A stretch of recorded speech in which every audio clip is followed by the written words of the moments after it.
Welcome to Chandru maths. SSC constable GD 2024 ரெக்ரூட்மெண்ட்டுக்கான official answer key release பண்ணிட்டாங்க. So answer key எப்படி download பண்ணலாம், அதில் ரா ஸ்கோர் எப்படி கால்குலேட் பண்ணலாம், அதுக்கப்புறம் நம்ம இதோட கட் ஆஃப் எவ்வளோ வரும் அப்படிங்கிறத ப்ரெடிக்ட் பண்ணுறதுக்காக ஒரு சர்வே வந்து கண்டக்ட் பண்ணுறோம். அந்த சர்வேல வந்து எப்படி பார்ட்டிசிபேட் பண்ணலாம் அப்படிங்கிறத பார்க்க போகிறோம். அதுக்கப்புறம் ரா ஸ்கோர்னா என்ன, நார்மலைஸ்டு ஸ்கோர்னா என்ன, நார்மலைஸ் ஸ்கோர் வந்து இன்க்ரீஸ் ஆகுமா ஆகாதா அப்படிங்கிறத வந்து கடைசியில் டிஸ்கஸ் பண்ண போகிறோம். ஸோ வீடியோவை ஸ்கிப் பண்ணாமல் ஃபுல்லாக பாருங்கள். ஸோ ஃபஸ்ட்டு நம்மளுடைய அஃபிஷியல் டெலகிராம் சேனலில் இந்த லிங்க் வந்து நான் ப்ரொவைட் பண்ணியிருக்கேன். சந்துரு மேத்ஸ் அஃபிஷியல் அப்படின்னு சொல்லி நீங்கள் டெலகிராமில் சர்ச் பண்ணாலே நம்மளோட சேனல் வந்துடும். இல்லைனா சேனலுக்கான லிங்க்குமே நான் டிஸ்கிரிப்ஷனில் கொடுத்துருக்கேன். ஸோ அந்த இதில் போய் இந்த சேனலில் நீங்கள் வந்து ஃபஸ்ட்டு ஜாயின் பண்ணிக்கோங்க, ஃப்ரீயாகவே ஜாயின் பண்ணிக்கலாம். ஸோ இதில் ஆன்சர் கீ லிங்க் அப்படிங்கிறத வந்து கிளிக் பண்ணீங்க அப்படின்னா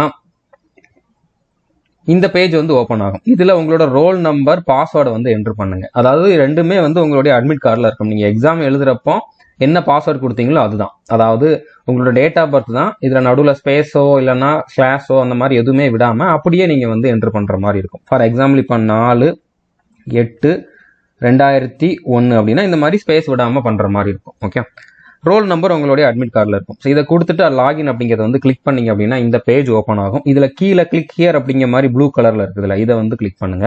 இதுக்கு முன்னால் ஒரு பேஜ் ஓப்பன் ஆகும், அதை க்ளோஸ் பண்ணிடுங்க. க்ளோஸுங்கிற ஆப்ஷன் கீழே இருக்கும், அதை க்ளோஸ் பண்ணிங்கன்னா இந்த பேஜ் இருக்கும். இதில் இந்த ஹியர் அப்படிங்கிறத வந்து கிளிக் பண்ணீங்க அப்படின்னா உங்களோட ஆன்சர் கீ வந்துடும். ஓகே, இப்போ இதில் உங்களோட ரா ஸ்கோர் என்ன அப்படிங்கிறத டேரெக்டாக செக் பண்ணுறது எப்படி அப்படிங்கிறதையும் சொல்கிறேன். அதுக்கு முன்னால் நீங்கள் மேனுவலாக செக் பண்ணுறதா இருந்தால் எப்படி பண்ணலாம் அப்படிங்கிறதையும் சொல்கிறேன். ஓகே, இப்போ இதில் வந்து நீங்கள் சூஸ் பண்ண ஆப்ஷன் இது, கரெக்டான ஆப்ஷன் இது.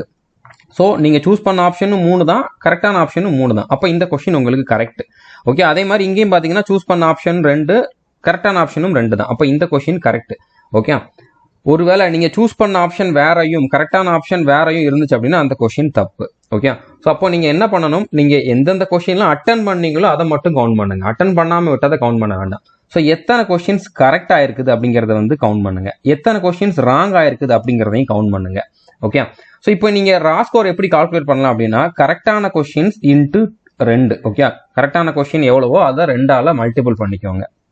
அடுத்ததா அதுலேருந்து எதை கழிக்கணும் அப்படின்னா ராங்கான கொஸ்டின் இன்ட்டு 0.25. ஓகே, அதாவது 0.25ஆல் மல்டிபிள் பண்ணணும். இல்லைனா ராங்கான கொஸ்டின் டிவைடட் பை 4 போட்டாலும் ஒன்று தான், ரெண்டுமே ஒன்று தான். ஏன்னா 0.25 வந்து நெகட்டிவ் மார்க் அப்படின்னால. ஸோ இப்போ உங்களுக்கு ஒரு கால்குலேஷன் பண்ணுறப்போ ஒரு ஆன்சர் வரும்ல, அதுதான் உங்களுடைய ரா ஸ்கோர். ஓகே, இதை எப்படி டேரெக்டாக பண்ணலாம் அப்படிங்கிறதையும் சொல்கிறேன். அதுக்கு முன்னாடி ஒரு எக்ஸாம்பிளுக்கு உங்களுக்கு வந்து ஒரு 60 கொஸ்டின் கரெக்டுன்னு வச்சுக்கோங்க. ஸோ 6×12, ஸோ இதில் வந்து 120 வரும். இதில் ஒரு 20 கொஸ்டின் தப்புன்னு வச்சுக்கோங்களேன். 20 கொஸ்டின் தப்புனா 20/4 போட்டிங்க அப்படின்னா எத்தனை வந்திருக்கும், 5 வந்திருக்கும். ஸோ 120ல் 5 போச்சு அப்படின்னா எத்தனை, 115. ஸோ 115 அப்படிங்கிறதான் உங்களுடைய ரா ஸ்கோர். ஓகே, இப்போ நீங்கள் இந்த அளவுக்குலாம் பண்ண வேண்டாம். என்ன பண்ணுங்க, இந்த லிங்க் இருக்குதுல்ல, இந்த லிங்கை வந்து அப்படியே காப்பி பண்ணுங்க. மொத்தமாக செலக்ட் பண்ணிட்டு காப்பி பண்ணுங்க. காப்பி பண்ணிட்டு என்ன பண்ணுங்க, நான் நம்மளுடைய டெலகிராம் சேனல்ல இந்த ஆன்சர் கீ லிங்கோட சேர்த்து ஸ்கோர் கால்குலேட்டர் அப்படின்னு இன்னொரு லிங்க் கொடுத்துருப்பேன். அந்த லிங்கை ஓப்பன் பண்ணுங்க. அந்த லிங்கை ஓப்பன் பண்ணீங்கன்னா இந்த மாதிரி ஒரு வெப்சைட் ஓப்பன் ஆகும். ஸோ நான் காப்பி பண்ண சொன்ன லிங்கை வந்து இதில் பேஸ்ட் பண்ணுங்க. காப்பி பண்ணதை இதில் பேஸ்ட் பண்ணுங்க. பேஸ்ட் பண்ணிட்டு இதில் சும்மா கேட்டகரி கேட்பாங்க, நீங்கள் எதுனாலும் கொடுக்கலாம், ப்ராப்ளம் இல்லை. உங்களோட கேட்டகரியே கொடுத்துக்கோங்க. இந்த இடத்துல அதை அப்படியே விட்டுருங்க. அடுத்ததாக எந்த ஸ்டேட் அப்படிங்கிறத சும்மானாலும் சூஸ் பண்ணுங்க. இதெல்லாம் சும்மா கேட்கறது தான். ஓகே, இது வந்து அஃபிஷியல் வெப்சைட் கிடையாது, சும்மா ஸ்கோர் கால்குலேட் பண்ணுறதுக்காக மட்டும்தான். இதில் சப்மிட் கொடுத்தீங்கன்னா அவங்களோட டெலகிராம் சேனலில் ஜாயின் பண்ணுங்க அப்படிங்கக்கூடிய ஒரு ஆப்ஷன் வரும். ஜாயின் அப்படிங்கிறத மட்டும் கிளிக் பண்ணுங்க, ஜாயின் பண்ண வேண்டிய அவசியம் கிடையாது. ஜாயின்ங்கிறத கிளிக் பண்ணாலே அந்த பேஜ் வந்து க்ளோஸ் ஆகிட்டு உங்களுடைய ஸ்கோர் என்ன அப்படிங்கிறது வந்துடும். ஜாயின்கிறத மட்டும் கிளிக் பண்ணால் போதும், ஜாயின் பண்ண வேண்டிய அவசியம் கிடையாது. ஓகே, ஸோ இதில் நீங்கள் வந்து ரீசனிங்கில் உங்களுக்கு எத்தனை கொஸ்டின் கரெக்ட், எத்தனை ராங், உங்களோட மார்க் என்ன, அதே மாதிரி ஜிகேல, அதே மாதிரி மேத்ஸில், இங்கிலீஷில் எவ்வளோ கரெக்ட் எவ்வளோ ராங் அப்படிங்கிறது வந்திருக்கும். ஹிந்தி நீங்கள் அட்டன் பண்ணல அப்படின்னால 0-0 தான் இருக்கும். ஸோ டோட்டலாக உங்களுக்கு 42 கொஸ்டின் கரெக்ட். இந்த ஸ்டூடெண்ட்டுக்கு வந்து 42 கொஸ்டின் கரெக்ட், 33 கொஸ்டின் வந்து ராங். ஸோ டோட்டல் மார்க் அப்படின்னு பார்த்தீங்கன்னா நெகட்டிவ் மார்க் போக டோட்டல் மார்க் வந்து 75.75 அப்படிங்கிறது தான் இவரோட ரா ஸ்கோர். உங்களோட ரா ஸ்கோர் என்ன அப்படிங்கிறத வந்து கமெண்ட் பண்ணுங்க. அது மட்டும் இல்லாமல் நான் ஒரு சர்வே ஃபார்மும் நம்மளுடைய டெலகிராம் சேனலில் கொடுத்துருக்கேன். டிஸ்கிரிப்ஷனில் சர்வே ஃபார்மோட லிங்க்கும் கொடுத்துருக்கேன். ஓகே, ஸோ இதில் நீங்கள் இந்த ஃபார்மை வந்து கிளிக் பண்ணுங்க. ஓகே, முடிஞ்ச அளவுக்கு நீங்கள் இந்த வீடியோவை எல்லாரோடமே ஷேர் பண்ணுங்க. அட்லீஸ்ட் ஒரு 3000 பேராவது பார்ட்டிசிபேட் பண்ணாங்க, இதில் வந்து அவங்களோட மார்க் என்ன அப்படிங்கிறத கொடுத்தாங்கன்னா நம்ம கொடுக்கக்கூடிய அந்த சர்வே ரிசல்ட், அதாவது இவ்வளோ தான் கட் ஆஃப் இருக்கும் அப்படிங்கக்கூடிய அந்த எக்ஸ்பெக்டட் கட் ஆஃப் வந்து மேக்ஸிமம் கரெக்டாக இருக்கிறதுக்கு வாய்ப்பு இருக்குது. ஓகே, அதாவது எக்ஸாக்டாக எவ்வளோ வரப்போகுதோ அவ்வளோ இருக்கிறதுக்கே வாய்ப்பு இருக்குது.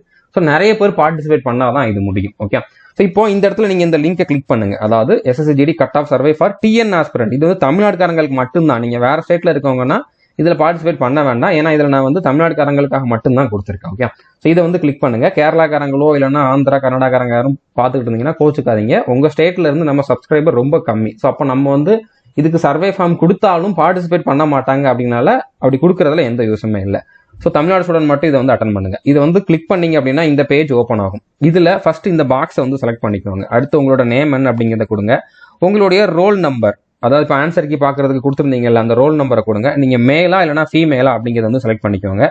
அடுத்து கேட்டகரி அப்படிங்கிறதுல சூஸ் கொடுத்துட்டு நீங்க யூஆர் கேட்டகரியா, ஓபிசியா, இடபிள்யூஎஸ்ஆ, எஸ்சியா, எஸ்டி அப்படிங்கிறது வந்து சூஸ் பண்ணுங்க.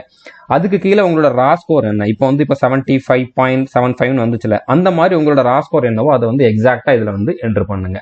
ஓகே, அதுக்கப்புறம் நீங்க சந்திரம ஸ்டூடெண்டா இல்லையா அப்படிங்க சூஸ் பண்ணுங்க. ஓகே, ஸ்டூடெண்ட்னா எஸ்ன்னு கொடுங்க, இல்லைன்னா நோன்னு கொடுங்க. ஓகே, ஸோ உங்களுக்கு எதுவும் ஃபீட்பேக் இருந்துச்சு, நம்மளோட கிளாஸஸ் பத்தி எதுவும் ஃபீட்பேக் இருந்துச்சு, இல்லைனா இன்னும் நம்ம கிட்ட எதுவும் குறைகள் இருக்குது, இந்த மாதிரி இம்ப்ரூவ் பண்ணணும் அப்படிங்கிற மாதிரி என்ன சஜஷன் இருந்தாலும் அதை நீங்க வந்து டைப் பண்ணுங்க. முடிஞ்சா பண்ணுங்க, உங்களுக்கு பண்ணணும்னு தோணுச்சுன்னா பண்ணுங்க, இல்லைன்னா அதை கூட நீங்க பிளாங்கா விட்டுடலாம். ஸோ விட்டுட்டு சப்மிட் மட்டும் கொடுங்க. சப்மிட் கொடுத்துட்டு ஒரு வாரத்துக்கிட்ட வெயிட் பண்ணுங்க. கண்டிப்பா எல்லாரும் பார்ட்டிசிபேட் பண்ணதுக்கு அப்புறம் நான் வந்து இதை அனலைஸ் பண்ணி இதுக்கான ரிசல்ட் கொடுப்பேன். அதாவது இந்த கேட்டகரிக்கு இந்த மார்க்குக்கு மேல இருந்தா கண்டிப்பா கிடைக்கிறதுக்கு வாய்ப்பு இருக்குது அப்படின்னு சொல்லி ஒரு எக்ஸ்பெக்டட் கட் ஆஃப் வந்து என்னால கொடுக்க முடியும். ஓகே, ஸோ அதுக்கு நிறைய பேர் பார்ட்டிசிபேட் பண்ணாங்கன்னா அந்த ரிசல்ட் வந்து கொஞ்சம் அக்யூரேட்டா இருக்கும். ஓகே, பட் இதுக்காக நீங்க வெயிட் பண்ண வேண்டாம். ஓரளவு நல்ல மார்க் எடுத்திருக்கீங்க அப்படின்னா ரன்னிங் இப்பவே ஸ்டார்ட் பண்ணிருங்க. எனக்கு 60க்கு மேல ரா ஸ்கோர் வருது, மேல் கேண்டிடேட் அப்படின்னா 60க்கு மேல வருது அப்படின்னா நீங்க ரன்னிங் ஸ்டார்ட் பண்ணிருங்க. ஃபீமேல் கேண்டிடேட்னா உங்களுக்கு வந்து ஒரு 50 கிட்ட இருந்தாலே, 45 கிட்ட இருந்தாலே நீங்க வந்து ரன்னிங் ஸ்டார்ட் பண்ணிருங்க. ஓகே, ஸோ புரிஞ்சிருக்கும்னு நினைக்கிறேன். இப்போ ரா ஸ்கோருக்கும் நார்மலைஸ்டு ஸ்கோருக்கும் என்ன வித்தியாசம், இதுல ஸ்கோர் வந்து இன்க்ரீஸ் ஆகுமா ஆகாதா, அதாவது ஃபைனல் ஸ்கோர் வந்து இன்க்ரீஸ் ஆகுமா ஆகாதா அப்படிங்கறத வந்து பார்க்கலாம். இப்போ ரா ஸ்கோர் அப்படிங்கிறது இப்போ நீங்க ஆக்சுவலா உங்களுக்கு எவ்வளவு ஸ்கோர் வந்துச்சோ அதுதான் ரா ஸ்கோர். நார்மலைஸ்டு ஸ்கோர் அப்படிங்கிறது வந்து ரிசல்ட் வர்றதுக்கு முன்னால, அதாவது ஃபைனல் இப்போ ரன்னிங்க்கு இவ்வளோ கட் ஆஃப்னு சொல்றாங்கல்ல, அந்த கட் ஆஃப் சொல்றதுக்கு முன்னால உங்களோட நார்மலைஸ்டு ஸ்கோர் வந்து வந்துடும். ஸோ அது எதை பேஸ் பண்ணி வருது அப்படின்னா, இப்போ உங்களுக்கே தெரியும் நிறைய நாள் எக்ஸாம் நடந்திருக்கு, நிறைய ஷிஃப்ட்ல நடந்திருக்கு, ஒரு 50 ஷிஃப்ட் கிட்ட நடந்திருக்கும். ஓகே, ஒவ்வொரு ஷிஃப்ட்லயும் ஒவ்வொரு விதமான கொஸ்டின் தான், எல்லா ஷிஃப்ட்லயுமே சேம் கொஸ்டின் தான் அப்படிங்கிற மாதிரி எல்லாம் கிடையாது. ஒவ்வொரு ஷிஃப்ட்லயும் ஒவ்வொரு விதமான கொஸ்டின் தான். அப்படிங்கிறப்போ எல்லா கொஸ்டினும் சேம் டிஃபிகல்ட்டி லெவல்ல தான் இருந்துச்சு அப்படிங்கிற மாதிரி சொல்ல முடியாது. ஒரு சில கொஸ்டின் ஈஸியா இருந்திருக்கும், ஒரு சில கொஸ்டின் கஷ்டமா இருந்திருக்கும். அப்போ ஈஸியா இருந்த ஷிஃப்ட்ல இருந்தவங்க வந்து நல்ல மார்க் எடுத்திருப்பாங்க, கஷ்டமா இருந்த ஷிஃப்ட்ல இருந்தவங்க கம்மியான மார்க் எடுத்திருப்பாங்க.